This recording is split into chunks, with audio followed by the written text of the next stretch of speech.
Cerita The Boy and the Heron. Bagi teman-teman yang sudah nonton pasti ceritanya menarik ya. Salah satu garapan dari Studio Ghibli ini ternyata sangat banyak yang nonton, banyak review positif, tetapi aku punya sudut pandang yang berbeda. Tentu saja dari segi storytelling dan juga dari penilaian subjektifku.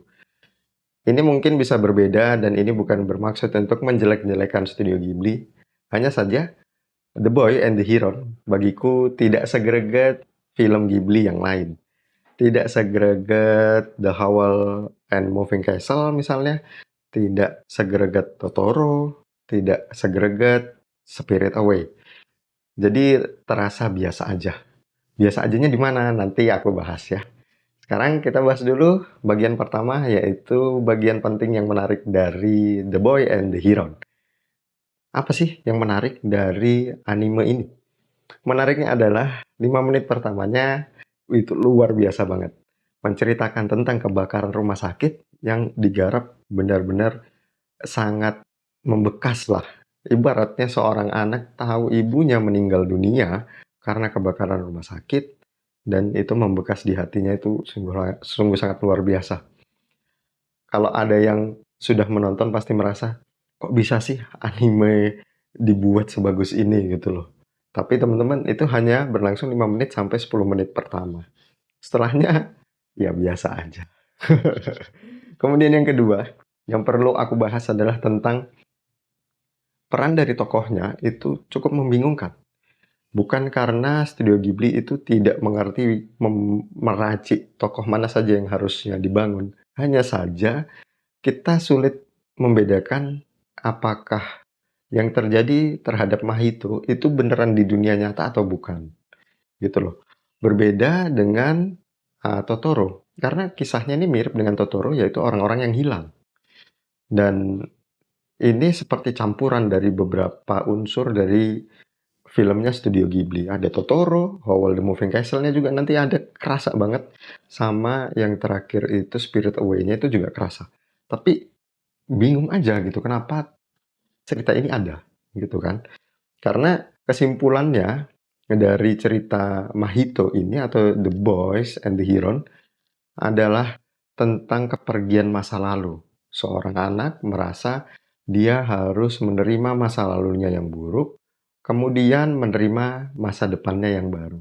Hanya saja ceritanya menjadi tidak sinkron karena maid atau pembantu-pembantunya itu mengatakan bahwa cerita yang mereka alami itu kisah nyata.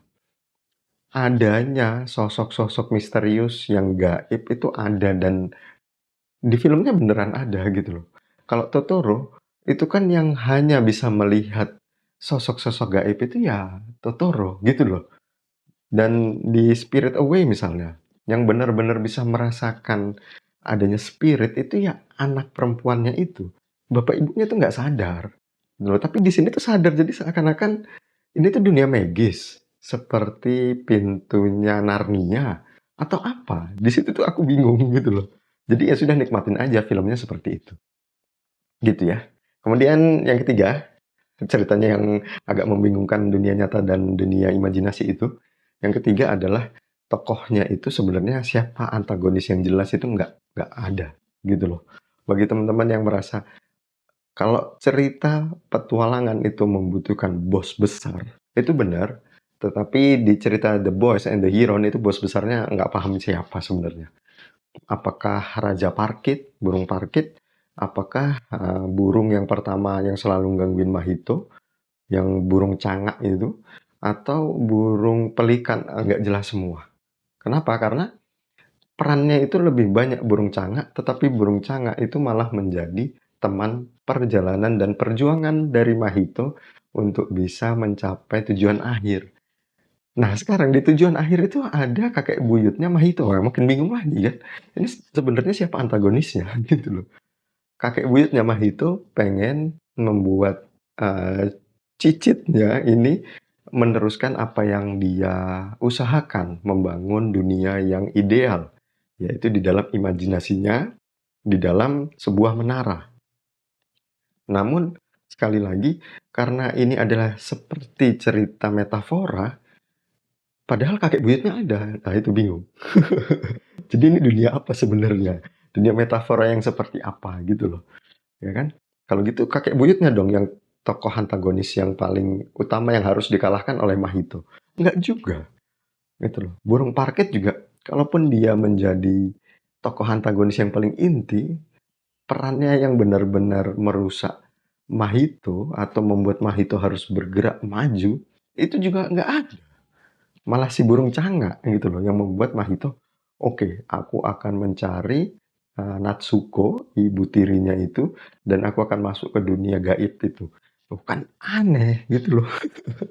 Mungkin teman-teman nggak setuju, tapi bagiku, nggak bisa, kalau kayak gini tuh nggak bisa banget. Kalau ibarat Spirit Away, maka tokoh utama yang laki-laki, anak laki-laki itu peran penting gitu loh. Dia pemandu, ya kan? Dia bukan bos besar. Bos besarnya dianggap adalah ibunya yang gendut itu yang punya bayi raksasa itu. Nah, itu bos besarnya atau owner dari penginapan itu, gitu loh. Tapi sekali lagi teman-teman, anime ini bisa ditonton dan cukup menarik ditonton, hanya saja bagi yang sering menonton Studio Ghibli akan merasa bingung alasan dibalik kemunculan dari Raja Parkit, kemunculan dari burung pelikan yang makan makhluk-makhluk warna putih itu. Kemudian kenapa ibunya Mahito muncul dalam versi yang lebih muda dan bisa mengeluarkan api. Nah, itu jelas membingungkan bagiku ya. Dan kalau dari storytelling sekali lagi karena membingungkan, karena ini sebenarnya itu bagus itu saat Mahito sadar melukai kepalanya yang bocor gitu kan. Itu bahwa dia belum bisa menerima masa lalu itu bisa diterima, serius. Tapi setelahnya rasanya seperti dipaksakan aja. Dipaksakan untuk ada, dipaksakan bahwa ada petualangan besar yang harus dilakukan oleh Mahito dan petualangan itu menjadi titik balik dari Mahito sendiri agar bisa mencapai kedewasaan. Tetapi bagiku ya cukup kurang lah. Maksudnya ada penjelasan-penjelasan yang memang seharusnya dijelaskan dalam bentuk show, jangan penjelasan dalam bentuk tell. Kan ada penjelasan dalam bentuk tell.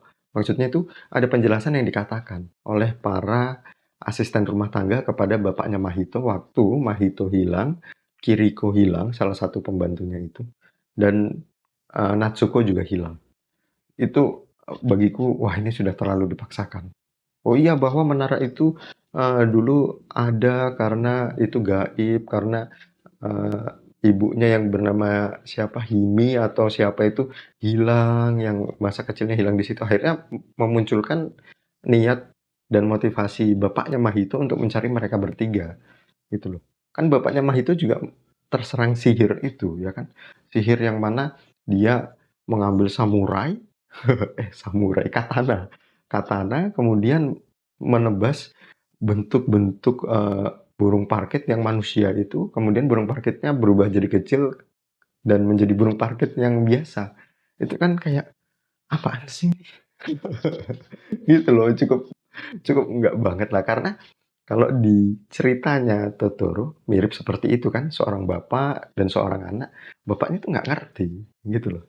Yang ngerti itu anak-anaknya gitu. Sayangnya seakan-akan ini itu ingin dibentuk bahwa ya mungkin dapat kritik dan saran dari pihak luar terhadap cerita Totoro sebelumnya, yang mana bapaknya nggak banyak ikut ambil peran kan. Sekarang bapaknya ikut ambil peran untuk menyelamatkan anaknya, tetapi motivasinya yang cenderung dimunculkan begitu saja itu bagiku cukup aneh ya. Tidak begitu menyenangkan untuk ditonton karena harus banyak berpikir, kenapa ada raja burung parkit? Kenapa burung yang sebelumnya banyak berinteraksi dan menjadi musuh kok sekarang jadi teman? Kenapa? Banyak kenapa-kenapanya yang tidak terjawab, gitu ya. Mungkin teman-teman nggak setuju nggak apa-apa, tapi ini adalah sesi diskusi. Silahkan bagi yang belum nonton The Boy and the Heron, silahkan ditonton. Bagi yang sudah nonton, gimana tanggapanmu tentang film animasi garapan Ghibli itu? Bagiku sendiri kalau dikasih nilai 0 sampai 10, aku cuma bisa ngasih 6, gitu ya. Walaupun aku bukan sutradara, bukan penulis yang hebat, tetapi kita semua punya pendapat dan penilaian yang objektif dan Semoga aja itu bisa jadi sesi diskusi yang sehat ya. Itu aja, kita ketemu di video storytelling berikutnya.